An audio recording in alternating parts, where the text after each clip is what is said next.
안녕하세요. 생생법률쇼 진행을 맡은 김도희입니다. 매주 월요일 생생법률쇼에서는 정치 이슈를 짚어보고 분석하는 시간 함께 하는데요. 최요한 시사평론가 모셨습니다. 어서 오세요. 예, 반갑습니다. 정치평론가 최요한입니다. 네, 평론가님 예. 이 소식부터 좀 얘기를 나눠봐야 될 것 같은데 한덕수 대통령 권한 대행이요. 다음 달 1일 사퇴하고 예. 2일 출마가 유력하다는 속보가 들어왔습니다. 사실 이런 속보는 계속 다른 매체들을 통해서 여러 매체를 통해서 계속 나왔어요. 네. 나왔기 때문에 뭐 뜬구름 잡는 얘기다라고까지 얘기하다가 이번에 총리실의 비서실장이 사퇴를 했습니다. 네네네. 그리고 캠프를 준비하는데 착수했다라고 합니다. 이런 거 보면 실제로 출마 의지가 계속 있었고 여기에 대해 준비하는 것 같습니다. 그러니까 이렇게 대통령 출마하려고 하는 사람들이 걸린 병이 있어요. 어떤 병이? 예. 이번에 난가병이라고 합니다. 근데 그렇게 예, 난가하고 걸린 병이 난가병인데 그거를 보는 사람들이 또 걸린 병이 있어요.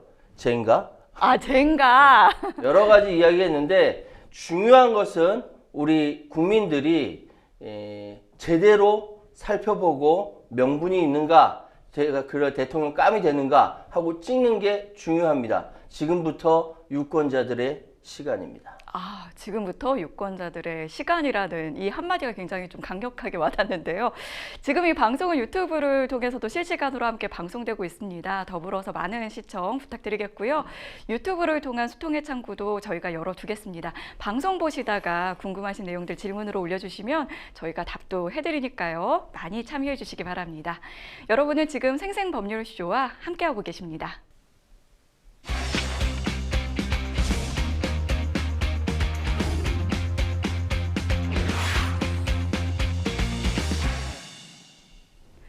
첫 코너는 생생코멘트입니다. 생생코멘트는 각 분야에서 화제가 되고 있는 인물들과 이슈를 주제로 그 말을 하게 된 배경과 의미를 다양하게 풀어내는 코너인데요. 정치권에서는 또 어떤 인상적인 코멘트가 나왔는지 한번 살펴보도록 하겠습니다. 첫 번째 생생코멘트, 누구의 어떤 말인지 함께 보시죠. 89.77%는 통합에 대한 간절한 소망, 책임 완수. 득표율이 무려 89.77%, 더불어민주당 이재명 전 대표가 87년 민주화 이후 최고 득표율을 얻으면서 민주당 대선 후보로 선출이 됐습니다. 자, 먼저 이재명 후보의 수락 연설부터 듣고 오겠습니다.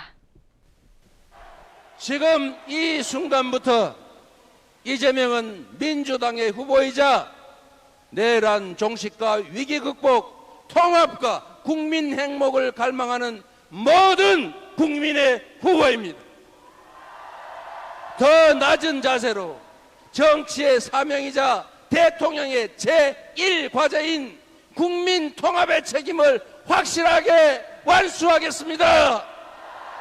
함께 손잡고 빛의 혁명을 반드시 완수합시다. 여러분, 대한민국이라는 국호 그대로 이 땅 위 모든 사람이 주인으로 공평하게 살아가는 진짜 대한민국으로 나아갑시다. 진짜 대한민국, 오늘부터 그 역사적인 발걸음을 함께 시작합시다. 그 위대한 항로의 중심에 저 이재명이 함께 서 있겠습니다.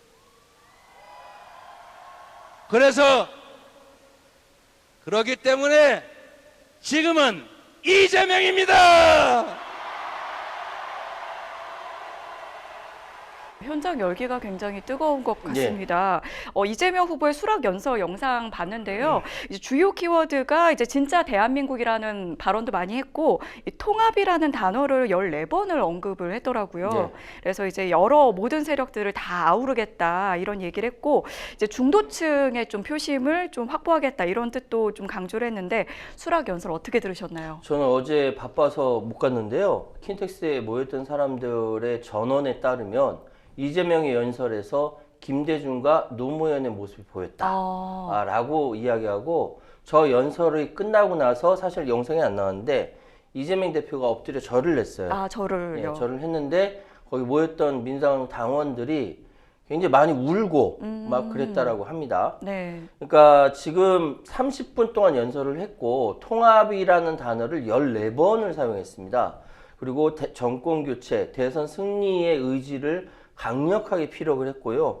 그러면서 실용주의, 국민통합 뭐 계속 여러 번 강조하면서 먹사니즘 토대에서 잘사니즘으로 진짜 대한민국 만들겠다.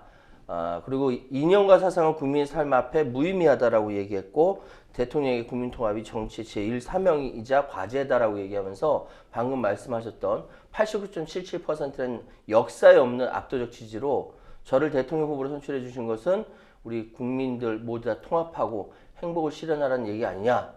저 얘기하면서 사람들이 많이 울었다고 합니다. 예. 그렇군요. 사실 뭐 이재명 후보가 뭐 압도적으로 1위를 할 거라는 건 모두가 다 예상을 했지만 과연 이제 몇 % 지지율, 이게 득표율로 이제 되느냐 이 부분이 제일 궁금했는데 9대 0이란 얘기가 거의 뭐 근접한 게 아닌가 싶어요. 89.77%, 예. 거의 90% 육박했는데 이게 이제 김대중 전 대통령을 넘어서는 수치라고 하더라고요. 그렇습니다. 과거 15대 대선 때 김대중 전 대통령이 77.5%를 기록했습니다. 그 자기 자신이 만든 당에서 77.5%를 기록을 했고, 그 나머지는 지금 헌정회장인 정대철 후보가 가져왔어요. 네. 근데 그때만 해도 조선일보가 계속 김대중 정당은 독재 정당이다 라고 하면서 일당 독재 뭐 이렇게 욕을 했기 때문에 네. 동교동에서는 비밀리에 몇 사람을 경쟁 후보인 정대철 후보 측에다가 사람을 보내서 도와줬습니다. 이거는 아마 역사에 나오지 않은, 언론에도 나오지 않은 기록이에요. 네. 제가 나중에 그건 잘 기록을 하겠습니다. 그런 사실이 있는데 그때 원래 맞췄던 것은 한 70%대 30% 정도 맞추려고 했어요. 왜 이렇게 맞추려고 했냐면은 사실 민주정당이라는 것은 누구 하나의 의지가 이게 통과되는 것이 아니라 다양한 여러 세력에 같이 합체해서 당론으로 결정하는 거거든요. 네. 근데 김대중당이라고 해서 김대중 100% 이거 북익 정당하고 뭐가 달라요? 사회주의 정당 아니거든요. 네. 그런데 이번에 거의 90% 가까이 되는 89.77%는 이유가 있어요. 왜냐면 12.3 내란 사태가 있지 않았으면 이런 결과 안 나옵니다. 12.3 내란 사태에서 이재명 대표가 자기 리더십을 확실하게 보여주었다. 즉 제일 먼저 계엄이 있을 것이라고 계엄이 있을 수 있다라고 제일 먼저 예측하고 또 국회에 또 국회의원들한테 빠르게, 네. 지시한 것도 이재명 대표고, 그리고 제일 먼저 라이브 방송을 키면서 국회를 모여달라고 이야기한 그날 본 사람이 100만 명이 넘었다는 거 아닙니까? 그렇게 해서 내란을 막았다. 이 공로가 리더십을 발휘한 거고, 이 리더십이 바로 89.77%의 결과를 나온 것이다 라고 이야기를 할 수가 있는 겁니다. 이재명 후보가 압도적으로 리더십을 발휘하면서 정말 이번 지난 총선 뭐 지금에 이르기까지 확실하게 정리했고, 그래서 이번 경선 과정에서도 과거에 이낙연 후보와의 진흙탕 싸움 때문에 0.73% 차이로 졌다라는 비판이 있었기 때문에 이번엔 될 수 있으면 진흙탕 공발 벌이지 않으려고 했다. 어쨌든 예상했지만 훨씬 크게 승리한 것이다라고 정리할 수 있겠습니다. 네. 그리고 이제 뭐 당원들로부터 이제 사실 이제 탄탄한 지지층이 있다라는 평가는 있었지만 이제 일반 여론조사, 국민 여론조사 결과가 어떨지 이 부분도 사실 좀 화제였는데 뭐 국민의힘 측에서는 이재명 후보에 대해서 비호감도가 높다 뭐 이런 지적을 해왔지만 일반 국민 여론조사 결과가 뭐 당원 대상 투표와 별로 이제 다르지 않았다 이런 분석이 또 나왔더라고요. 그러니까 이 투표가 있기 전부터 보수 언론을 중심으로 반명 정서가 광범위하게 퍼져 있다라고 보도가 계속 나왔어요. 그러니까 오히려 일반 국민들이 생각할 때 아유 해도 너무한다, 조선일보 너무한다 막 이렇게 얘기한 거고, 권리당원 투표에서 90.40%를 얻은 것은 물론 일반 국민을 대상으로 진행된 여론조사, 여기는 지지층이자 무당층만 반영했는데 이 부분에서 일반 국민 여론조사에서 89.21%를 얻은 겁니다. 그러니까 권리당원 외에 90%가 넘었고 일반 국민에서도 89.21%를 얻었으니 당심 외에 민심에서도 압도적으로 이재명 대표에 대해서 표를 몰아준 것이고, 이거는 정말 과거 그 김대중 전 대통령 77.53%나 노무현 전 대통령 72.2%의 당내 경선 수치를 훌쩍 넘어버린 그야말로 이재명 대표의 리더십이 확고하게 통과된 결과다 이렇게 말씀드릴 수 있겠습니다.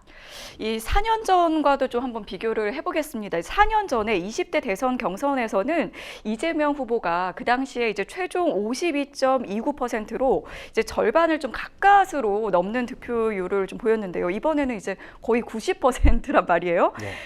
그때 민주당과 지금의 민주당 뭐 어떤 차이가 있다고 보시나요? 일단은 민주당 내에 이재명 대표에 대해서 오히려 경쟁당인 국민의힘보다 이재명 대표만 골라서 공격을 하던 사람들이 다 떨어져 나갔어요. 정확하게 얘기하면 지난번 총선을 통해서 걸러진 것이죠.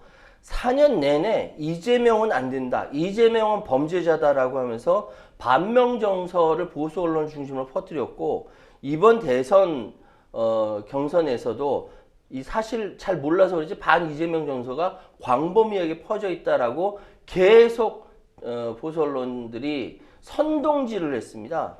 하지만 90% 가까이 절대적인 지지를 얻었죠. 이것은 무엇을 의미하는가?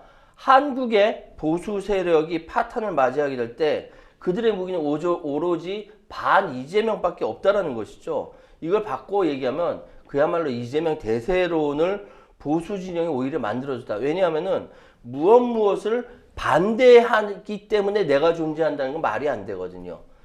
그러니까 지금 국민의힘을 비롯해서 보수 진영은 항상 이재명 범죄자, 이재명을 반대한다. 그렇기 때문에 똘똘 뭉쳐야 된다라는 논리예요. 그 역으로 얘기하면 그만큼 이재명이 대세고 이재명 중심으로 한국이 돌아간다는 걸 이야기하는 겁니다. 정확하게 말씀 정치뿐만 아니라 정치, 경제, 사회, 문화 모든 것이 다 현재 이재명을 중심으로 돌아가요. 국민의힘이 기승전 이재명을 이야기하는 건 한국 정치가 다 이재명을 중심으로 돌아간다는 이미 반증하는 것이고요.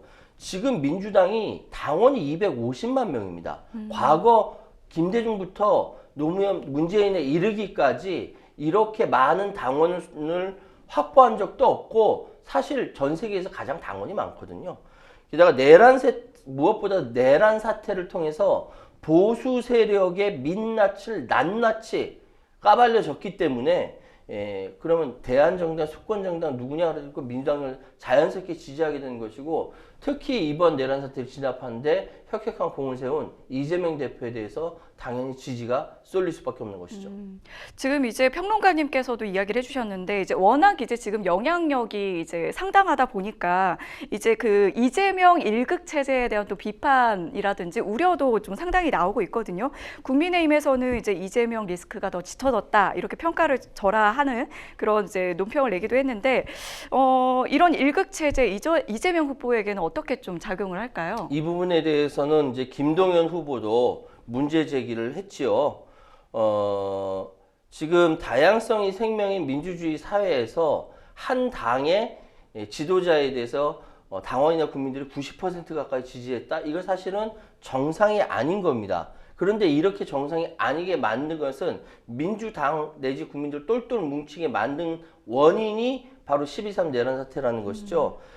이 사실 민주정당은 안에 계파가 있을 수밖에 없어요. 정파가 있을 수밖에 없고 다 이렇게 서로 견제하고 협력하면서 당론을 만드는 거거든요. 북 같은 경우는 수령, 인민, 당원, 수령, 당, 인민 이렇게 이어져 내오기 때문에 전일적으로 의사를 이렇게 관철시킬 수 있지만 민주정당은 그게 아니에요. 그러면 안 되는 거예요. 그런데 지금 같은 경우는 일극체제라고 하지만 사실은 만들어진 거고, 이건 국민의힘 쪽, 그러니까 윤석열 정권이 만들어준 거예요. 사실 그거 거꾸로 얘기하면 국민의힘은 윤석열, 김건희 정권 아니었습니까? 그 체제 아니었습니까? 당에서 한마디도 못했거든요. 거기에 대해서는 비판이 없네요. 어쨌든 지금 12.3 내란 사태가 거치면 오히려 민주당이 일사불란하게 대처를 했었고, 이게 이재명 리더십 덕분이라는 거, 이거는 뭐 다 알려진 상황이고, 이거를 단순히 일극 체제다라고 폄하할 수는 없으나 조만간에 대통령 선거 끝나고 나면 당도 분화할 겁니다. 당이 갈라지고 쪼개진다는 것이 아니라 각각의 의견에 따라서 다시 정립이 되지 않을까라는 생각이 듭니다. 네. 그리고 이제 이재명 후보와 경쟁을 했던 다른 후보들에 대해서도 좀 이야기 나눠보겠습니다. 뭐 사실상 처음부터 좀 힘든 싸움이 될 거라고 아마 예상을 이제 본인들도 하셨을 것 같은데 2위를 확정지은 김동연 후보 득표율이 6.87%가 나왔습니다. 지금 이제 10%에도 못 미치는데 이 부분은 좀 어떻게 보셨나요? 사실 이제 여러 가지 이야기가 많이 나왔었어요. 특히 김동연 지사 측에서 저한테 연락이 와서 네. 선거를 도와달라고 얘기해서 그만둡시다라고 얘기를 했었어요. 근데 이야기는 뭐냐면은 네. 선거 때는 제가 저번에도 말씀드리지만 고양이 손이라도 빌리고 싶거든요. 네. 근데 이번에 김동연 지사가 6.87% 그리고 김경수 전 경남도지사가 3.36%를 얻었는데 그럴 줄 알았다라는 게 뭐냐면은 모든 언론들, 모든 사람들이 다 2위 싸움을 봤습니다. 왜냐하면은 만약에 지금 이번에 2위가 되는 후보자는 이번 경선에서 이재명 후보가 대통령이 될 가능성이 크기 때문에 집권 여당의 당대표 또는 집권 여당의 상당한 지분을 갖게 된다는 것이죠. 이 지분을 갖는다는 것은 자기 휘하에 예를 들어서 지방선거 또는 차차기 대선 구도에 유리한 길을 만들 수 있다는 거거든요. 네. 김동연 도지사가 2위에 오르면서 유리한 고지를 선점했다 평가할 수 있고 다만 나이가 좀 문제다. 나이가요? 예, 연세가 좀 많다. 아. 68살은 적은 나이가 아니거든요. 그런데 뭐 지금 뭐 대통령 80 넘어서 트럼프 대통령 잘하고 있는데 뭐 그건 별로 문제가 아니라는 생각이 들고요. 일단 김동연 도지사가 2위에 오르면서 정말 유리한 고지에 선점을 했다라고 말씀드릴 수 있겠습니다. 네, 그 이제 차기 대선을 위해서 이제 좀 나간 것 같다라는 얘기도 해주셨는데 김경수 후보가 이제 어쨌든 김동연 후보한테 좀 밀렸는데 이 부분은 좀 어떻게 보셨어요? 노무현 정부의 마지막 비서관, 친노이자 친문이었던 김경수 후보는 굉장히 상징성이 있는 있는 사람인데 거기에 비해서 굉장히 아쉬운 결과가 나온 거죠. 그러니까 사실 김경수나 김동연 두 후보 모두 이번 대선 경선 이 모든 것들에 대해서 네거티브 대신 원팀 기조를 가져갔습니다. 이유는 뭐냐면은 예전에 대선 경선에서 이낙연 후보가 그렇게 집요하게 이재명 후보를 씹었죠. 비판하면서 거기서부터 대장동이 나온 겁니다. 김경수 후보가 지금 이야기하는 것 그리고 김동연 후보가 얘기하는 것 정권 교체 온 힘 다해서 같이 뛰겠다라고 이야기를 한 것이고 특히 친노 친문 적자임을 인정받았지만 좀 아쉬운 김경수 지사는 67년생입니다. 아직 나이가 짱짱해요. 네. 할 기회가 많이 남아있기 때문에 네. 김두관과 달리 끝까지 완주를 했고 이번 선거에서 가장 아쉬운 사람은 김두관 전 후보다. 예비 후보다 안 됐으니까 라고 말씀드릴 수 있고 네. 어쨌든 지금 레드팀 어떤 조직에 항상 딴지 걸고 브레이크 걸고 문제 제기하고 했던 레드팀을 이재명 후보는 굉장히 중요시 여긴다고 스스로도 얘기했기 때문에 아마 이 김경수 지사가 레드팀의 수장으로서 선거에 임하면 더 좋은 결과가 나오지 않을까라고 생각합니다. 네, 그 화제성 측면에서는 조금 뭐 아쉬울 수는 있는데 이제 그래도 이제 네거티브가 좀 없었던 경선이라고 평가받는 민주당 대선 경선 총평 한마디로 좀 마무리를 해볼까요? 정책은 재미가 없어요 원래. 예? 정치는 원래 정치는 되게 굉장히 재미있는 거는 드라마틱하게 서로 막 이렇게 품위 있게 말싸움하면서 그러면서 서로 간에 이렇게 그 반전의 드라마를 보이는 것이 굉장히 정치는 재밌는 겁니다. 그걸 제대로 잘 보여준 사람이 바로 노무현이었죠. 그런데 그러다 보니까 이번에 정책만 이야기하다 보니까 화제성이 떨어지고 자연히 네거티브는 있을 수 없는 상황이 되었습니다. 민주당에서 맨 처음 그렇게 작정을 하고 나온 것이고 정책으로 승부하자라고 얘기했는데 그러다 보니까 화제성이 떨어진 거예요. 이건 어쩔 수 없고 그럼에도 불구하고 꼭 필요한 과정이고 다만 이 세 후보 간에 정책적 차이가 별로 많지 않다. 차별화는 좀 차이가 많지 않다라는 것은 조금 아쉬운 부분이다. 이렇게 말씀드릴 수 있겠습니다. 네, 21대 대통령 선거 후보를 확정지은 더불어민주당 소식 살펴봤고요. 이어서 두 번째 생생 코멘트 만나볼까요? 이재명 이기려면 이준석과도 손 잡을 것. 국민의힘이 승리하기 위해서는 이준석 후보도 끌어안을 수 있어야 된다. 이렇게 말하는 후보 바로 김문수 후보입니다.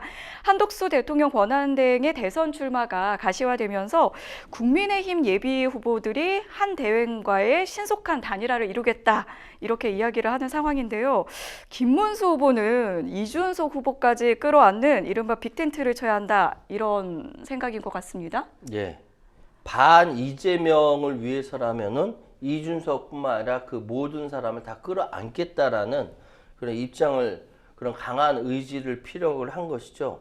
그리고 단일화를 위한 진정성과 추진력에 있어 저 김문수가 압도적 우위에 있다라고 이야기를 합니다. 네. 이유는 뭐냐면 전제해 둔 것은 일단 한덕수 권한대행이 출마한다라는 걸 전제로 해두고 한덕수와 같이 경선을 하든 뭘 하든 이게 단일화를 진행하겠다라고 초반부터 이야기했거든요.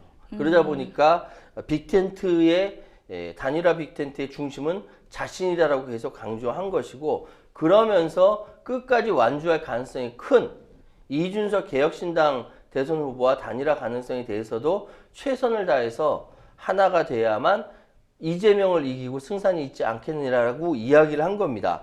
그러니까 사실 지금 국민의힘 입장에서는 가상 대결이긴 하지만 네. 이재명과 이준석은 상수고 중간에 김문수, 한동훈, 홍준표, 안철수가 다 들어가도 이길 수 있는 상황이 아니거든요. 그러니까 이준석과도 단일화, 혹시 한덕수가 출마하면 한덕수와도 단일화하면서 파이를 키우겠다라고 하는 것인데, 네. 가상 3자 대결에서 이렇게 큰 차이가 보이고 있는 상황에서 과연 어떤 묘안이 나올런지는 저는 잘 모르겠습니다만 시너지 효과는 있을 겁니다. 빅텐트라고 한다면. 네. 그런데 현재 50% 과반을 육박하는 이재명 후보를 과연 이길 수 있을런지 잘 모르겠습니다. 네, 지금 이제 오늘 나온 여론조사 지금 화면이 나왔는데 이 부분은 저희가 이제 이 뉴스픽스에서 조금 더 자세히 살펴보도록 하겠습니다.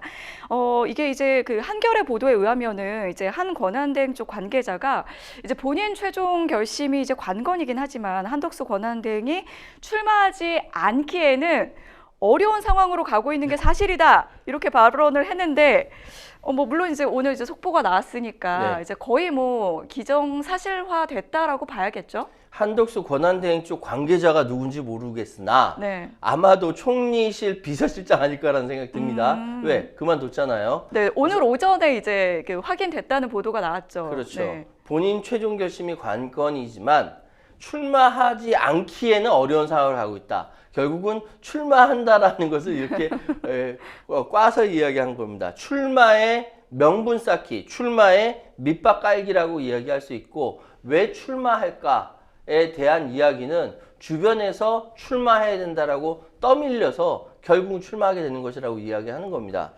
과연 이게 지금 상황이 과연 한덕수 권한대행이 출마하는 것이 정당할런지, 많은 여론조사에서 출마하면 안 된다라는 여론조사가 훨씬 더 많거든요. 네, 부적절하다. 부적절하다. 네, 그런 의견이 상당히 좀 높았거든요. 지금 기억이. 한덕수 권한대행 5월 1일 사퇴하고 2일날 출마 선언이 유력하다라고 합니다. 지금 썰이에요.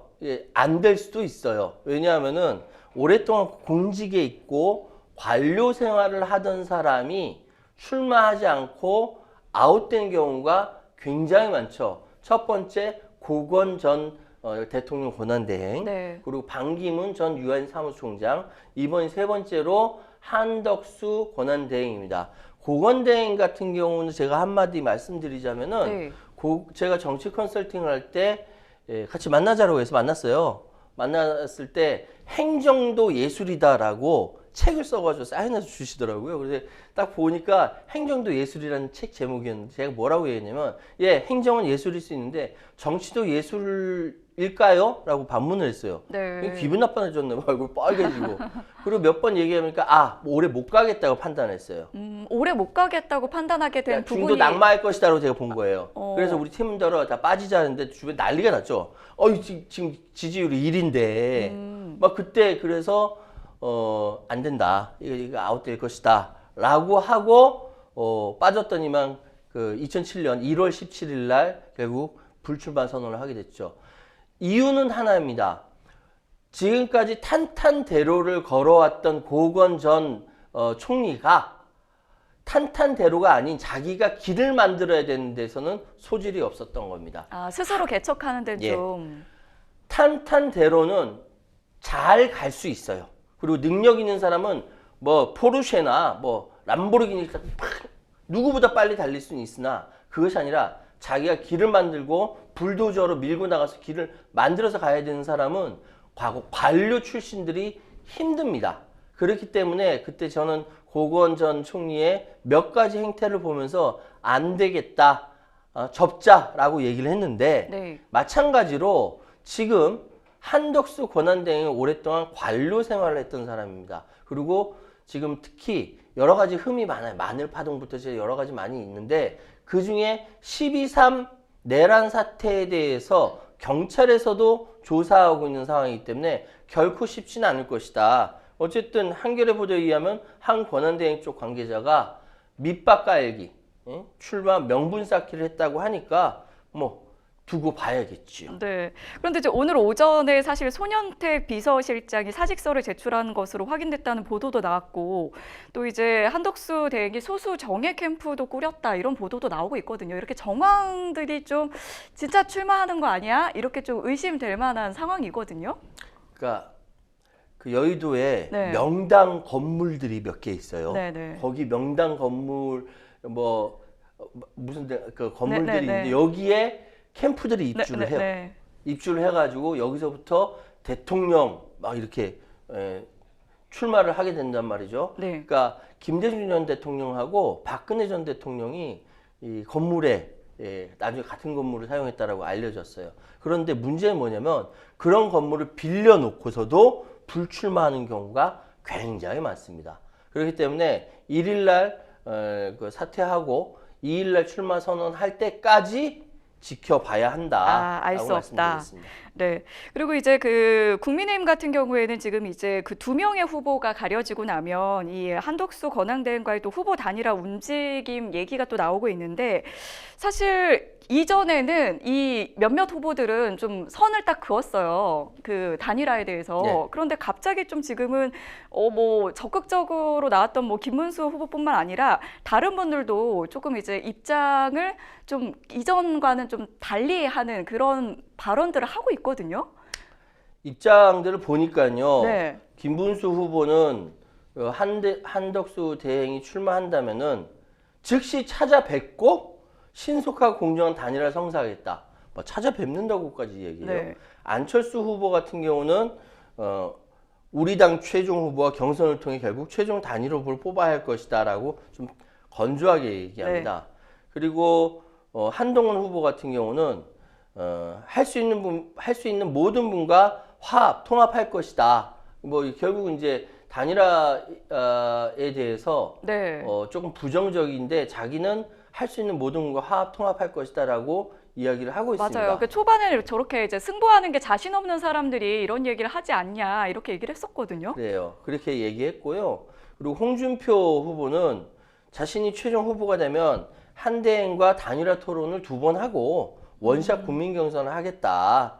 내가 우리 당 대통령 후보가 되지 못하더라도 이재명만 잡을 수 있다면 흔쾌히 그 길을 선택하겠다. 그러니까 대체적으로 한동훈 후보만 빼놓고 나머지 세 후보는 단일화 이야기를 하고 있는 겁니다. 이렇게 되면은 한동훈 후보도 따라갈 수밖에 없는 상황이고 결국은 전체적으로 한덕수 대행과 여기 선출되는 후보가 단일화 경선을 하게 된다라는 것인데 이게 과연 올바른 것인지 근데 지금 모르겠어요. 경선이 한창 진행 중인데 네. 이런 단일화 얘기가 나오면 사실 좀 기운이 빠진다고 해야 될까요? 웃기지 않습니까? 좀 이거는 그 공정한 경선을 지금 거치고 있는 과정에 있는 후보들이 좀 네. 힘이 빠지는 얘기가 힘 아닌가. 빠지는 거죠. 네. 왜냐하면은 이 안에서 8명에서 4명으로 추려졌고 네. 4명에서 2명으로 추려진 다음 또 바로 한 결선까지. 명이 네. 가게 되는데 그 사람이 또다시 한덕수와 맞붙는다?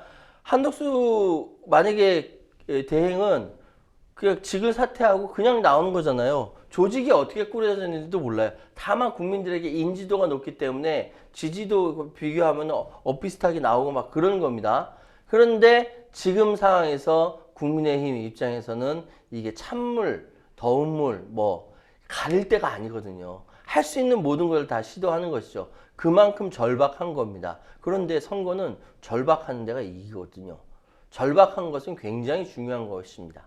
네, 그렇군요. 이 민주당은 이제 한덕수 대행 출마에 대해서 그 전에도 이제 부적절하다는 이제 의견을 낸 적이 있었고, 국민의힘을 향해서도 윤석열 시즌 2를 꿈꾸나 이렇게 직격을 했습니다. 이 대선 출마 자제를 당부한 적이 있었는데, 민주당 입장에서는 한덕수 대행의 출마 뭐 어떤 영향을 미칠까요? 아마 겉으로는 이렇게 얘기하는데 속으로는 땡큐 할 거예요. 오히려 나와라. 네, 나와라. 왜냐하면은 지금 한덕수 권한대행한테 걸려있는 과제들이 한두 가지가 아니거든요. 그러니까 과거에 자신의 출신부터 시작해가지고 관료로서 일할 때 있었던 여러 가지 실수들이라든지 이런 것들 엄청 많이 제보가 되고 있고, 또한 이번 특히 12.3 내란 사태의 책임이 결코 가볍지 않습니다. 그렇기 때문에 국민들이 굉장히 비판적으로 보고 있고 출마하면 안 된다라는 여론이 60%가 넘는 것이죠. 그런데 여기에 대해서 만약에 이 국민의힘과 함께 경선을 해서 여기서 이제 선출이 된다라고 한다면은 이건 역시 윤석열 씨, 왜냐하면은 보수 진영에서 내부에서 크지 않고 외부에서 또다시 데려오는 거잖아요. 네. 윤석열 그 전 검찰총장을 대통령 만든 것도 바로 이런 방식이고, 권력을 위해서 외부에서 용병을 들였다라고 이야기하기 때문에 윤석열 시즌2라고 이야기하는 것인데, 글쎄요, 이걸 우리 국민들이 어떻게 판단할지 모르겠는데 저는 100% 난가병 걸렸다라고 얘기하고 국민들은 젠가라고 하고 있을 것이다 라고 저는 생각합니다. 네, 한덕수 대통령 권한대행의 대선 출마가 임박했다. 이 소식까지 살펴봤습니다. 자, 계속해서 마지막 생생 코멘트 만나볼까요? 이공계 대통령 필요, 내가 적임자. 네, 이 난가병 듣고 나니까 이게 내가 다 적임자인가? 네, 그렇게 좀 들리긴 하는데, 이공계 대통령 이준석 개혁신당 대선 후보가 글로벌 감각을 갖춘 이공계 대통령이 필요하다. 나 이준석이 적임자다. 이렇게 이야기를 했습니다. 손편지 형식의 예비 후보 홍보물 10만 부를 또 마련했다고요? 예. 이 후보 측이 이제 그러니까 이준석이라는 캐릭터는 네. 굉장히 참신한 아이디어로 많은 사람을 즐겁게 해줘요. 지난 총선 때 자필 홍보물을 이제 만들어서 보냈지 않습니까? 이번에도 후보의 자필 편지 내용을 담은 홍보물 10만 부를 10만 장을 썼다는 게 아니에요. 자필로 써서 인쇄한 거예요. 네, 10만 부는 쉽지 않죠. 예, 40대 이상 세대주를 중심으로 보낸다라고 이야기합니다. 이렇게 굉장히 이렇게 그 아이디어 반짝반짝한 젊은 정치인이 나오는 건 굉장히 중요한데, 문제는 뭐냐면은 오히려 이제 그 반정서, 네. 그러니까 이제 그 이준석 후보를 지지하는 사람도 굉장히 많지만 이준석 후보를 지지하지 않는 반정서의 1위라는 거 아니겠습니까? 네. 그런데 지금 어쨌든 자기 논리는 대한민국이 더 이상 시간을 허비할 여유도 없고 뭐 이렇게 과학 이야기를 많이 하는데, 이공계 대통령 필요하다. 자기가 IT 회사를 운영해봤고 그래서 IT 이공계 인재라고 이야기를 하는 겁니다. 그러면서 외국도 이렇게 사례를 들죠. 마크롱 대통령 맨 처음 이제 프랑스 마크롱 대통령 당선됐을 때 영국 토니 블레이어, 데이비드 캐머런 전 총리, 그리고 미국의 버락 오바마 대통령과 존 F 케네디 전 대통령 사례를 들면서 자신이 이제 40살을 막 지났지만 결코 부족하지 않다라는 것을 강조하고 있는 겁니다. 지금 그런데 이제 국민의힘에서는 이제 보수 빅 텐트론을 이제 자꾸 이제 거론을 하면서 이준석 후보까지 이제 앞서 저희가 이제 말씀드린 것처럼 김문수 후보가 이준석 후보도 끌어안을 수 있다 이런 얘기를 자꾸 보내고 있는데, 이준석 후보는 정작 이제 생각이 좀 없어 보여요. 입장 바꿔 생각해 봤을 때 지금 국민의힘과 후보 단일화 할 이유가 하나도 없습니다. 왜냐하면은 이준석 후보는 자기 자신이 개혁신당이라는 것들, 이 당을 만들기도 힘들지만 당에서 전폭적으로 후보가 돼서 출마해서 선거운동을 한다. 이건 엄청난 정치인으로서 자산이거든요. 근데 이 자산을 쌓을 수 있는 이 시간에 국민의힘 후보랑 단일화한다? 오히려 까먹는 겁니다. 이준석 후보 생각은 지금 내가 이번에 당장 당선되지 않는다 하더라도 이렇게 출마했다라는 행위 자체가 굉장한 정치적 자산이기 때문에 네. 이 자산 가지고 다음에도 도전할 수 있고 다다음에도 도전할 수 있는 거예요. 그래봤자 몇 살입니까? 50살이 안 돼요. 50살 되나? 하여튼 그 정도밖에 안 된다라는 것이죠. 그러면은 이준석 후보 입장에서는 국민의힘이 지금 상황에서 내일 모레 어떻게 찢어질지도 모르는 상황인데 거기에 같이 단일화한다? 말이 안 되는 거죠. 오히려 이준석 후보 같은 경우는 국민의힘을 잡아먹을 생각을 하고 있죠. 그렇군요. 이공계 대통령을 꿈꾸는 이준석 후보까지 살펴봤습니다. 지금까지 생생 코멘트 만나봤고요. 저희는 뉴스픽스로 다시 돌아오겠습니다. 여러분은 지금 생생 법률쇼를 시청하고 계십니다.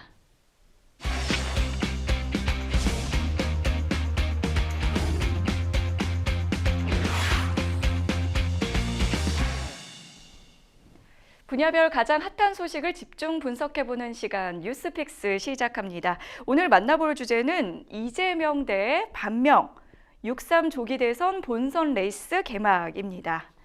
자, 먼저 이제 앞서 잠깐 보여드렸는데 오늘 나온 여론조사부터 좀 살펴보겠습니다. 여론조사 회사 리얼미터가 에너지경제신문 의뢰로 지난 23일부터 25일까지 전국 만 18세 이상 1,505명을 대상으로 여야 차기 대선 주자 선호도를 물어본 결과입니다. 자, 대선 후보 적합도 조사에서 이재명 더불어민주당 후보가 48.5% 가장 높은 지지를 받고 있습니다. 그리고 이어서 김문수, 홍준표, 한동훈 순인데요. 가상 3자 대결 결과도 한번 보겠습니다. 네, 1위는 이재명 후보가 50% 이상 압도적이고요. 3위는 이준석 후보. 지금 이제 그 중간에 국민의힘 가상 후보군들이 바뀌고 있는데요. 이준석 후보는 3위에서 6.6%에서 7.8% 정도 사이에서 그 득표율을 보이고 있고요.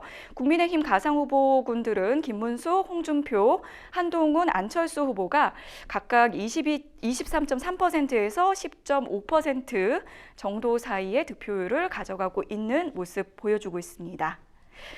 네, 자세한 내용은 이제 중앙선거 여론조사 심의위원회 홈페이지를 참고하시면 되겠습니다.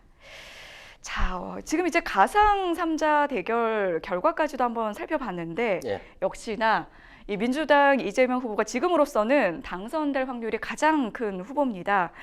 그런데 이제 앞서 얘기를 저희가 나눠본 부분도 있는데 지금 이제 야당이 이제 좀 거대 야당인 만큼 이제 지금 이재명 후보가 대통령에 당선이 되면 행정 권력뿐만 아니라 입법까지도 모두 장악을 하게 되는 거 아니냐 이런 우려가 있는데 이 부분에 대해서는 어떻게 보시나요?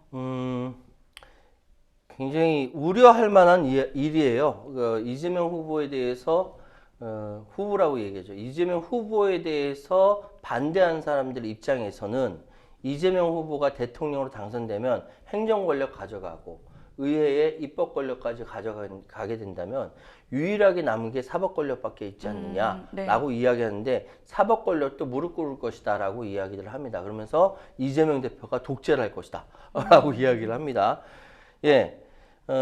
지금 그렇게 걱정을 할 만한데 그렇게 걱정하는 사람들한테 한마디 제가 여쭤보고 싶은 게 그럼 윤석열 전 대통령이 행정 권력 가져가서 입법부를 무시하고 마구잡이로 휘두르다가 나중에 12.3 내란 사태까지 일으켰을 때 그렇게 이야기한 당신은 뭐 했냐 이거죠. 굉장히 이건 중요한 이야기이자 과연 다음 이제 차기 정부가 이전에 있었던 이 모순들을 다 정리하고 새롭게 도약하느냐 그렇지 않느냐의 굉장히 갈림길에서 차기 정권의 성격을 어떻게 규정할 것인가에 대한 굉장히 근본적인 질문입니다. 대한민국뿐만 아니라 전 세계가 지금 트럼프 행정부가 들어서면서 전 세계가 그야말로 아사리판이거든요. 왜냐하면은 미국이라는 절대적인 패권 국가가 저물고 있어요. 이거는 전 세계 학자들의 공통적인 의견입니다. 저물고 있는데 거기에 트럼프라는 굉장히 장사를 잘하는 사람이 대통령이 됐단 말이죠. 그러면 세계 질서를 WTO 체제라든지 자유무역 질서를 무시하고 일국에서 패권을 휘둘러서 다 가져가려고 하는 이상한 상황이 마련됐는데 이 상황을 극복해야 어느 나라든 더 한 단계 나아갈 수 있습니다. 더군다나 대한민국은 내란 사태까지 벌어졌으니 다음 단계를 뭘로 가져갈 것이냐라고 했을 때 답을 해야 되는데 저는 기존에 있었던 정치권에서 특히 여당에서 계엄커녕 내란 사태에 대해서 사과도 안 한 상황인데 제대로 사과도 안 한 상황인데 과연 권력을 담지할 자격이나 있나라고 생각이 들면서 동시에 이재명 후보가 제가 저번에도 말씀드렸습니다만 그렇게 해서 독재하면 전 민주화 투쟁할 겁니다. 말 그대로 네. 정치는 도구예요. 네. 이재명 스스로가 스스로 도구론을 도구서- 얘기했잖아요. 네네. 제가 그때 칼럼을 이재명 도구론을 쓰다가 갑자기 도구론이 나온 바람에 제가 포기했는데 예, 정치는 도구입니다. 도구. 김대중은 IMF를 극복한 도구로 쓰인 것이고 노무현은 그 당시에 개혁 과제가 있었고 그걸 극복하는 데 쓰인 거예요. 나머지 이명박이나 박근혜도 마찬가지고 탄핵 당했지만 이후에 계속 그런 도구로 쓰였는데 도구로만 쓰인 것이 아니라 나는 내란을 일으키겠다라고 하면서 한 사람은 탄핵 당한 것이죠. 그렇기 때문에 이재명이 독재하면 저부터 나서서 민주화 투쟁할 겁니다. 네, 저희가 이제 12.3 비상계엄 사태를 이제 맞이했던 그런 이제 뼈아픈 또 그런 경험이 있다 보니까 이런 것에 대해서 이제 사실상 견제를 아이, 할 그럼요. 만한 세력이 더 필요하지 않느냐. 겁나 할 만하죠. 네네. 그렇기 때문에 이해합니다. 그러한 논의가 더 나오는 것 같고요.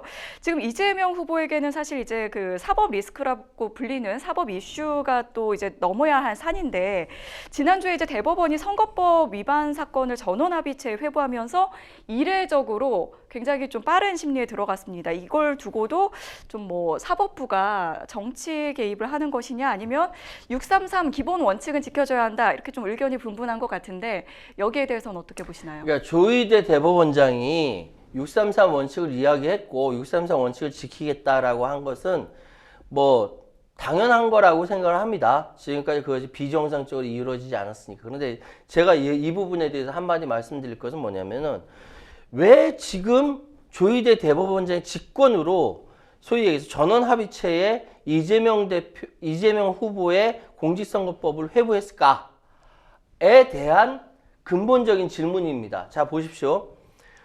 지금 지난 대통령을 파면한 헌법재판소에서 8명의 재판관이 모두 다 8대 0으로 윤석열 전 대통령을 파면을 했어요.